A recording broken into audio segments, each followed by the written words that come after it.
লাইলাতুল কদরের রাতে যদি মাত্র একটি দোয়া বেশি বেশি পড়েন তাহলে আল্লাহর ক্ষমা পাওয়ার দরজা খুলে যেতে পারে। জানেন কি কোন দোয়াটি সবচেয়ে বেশি পড়তে বলা হয়েছে? Subscribe to my channel.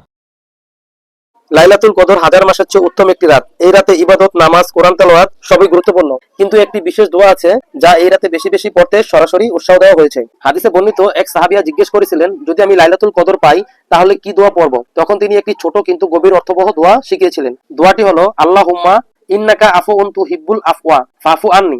এই দোয়াটির অর্থ হলো, হে আল্লাহ, আপনি অত্যন্ত ক্ষমাশীল, আপনি ক্ষমা করতে ভালোবাসেন, তাই আমাকে ক্ষমা করুন। দেখুন, এই দোয়াটির মূল বিষয় একটাই, ক্ষমা। কারণ কদরের রাত শুধু সওয়াব বাড়ানোর যুগ নয়, গুনাহ মাফের সবচেয়ে বড় সুযোগ। এই দোয়াটি কিভাবে পড়বেন?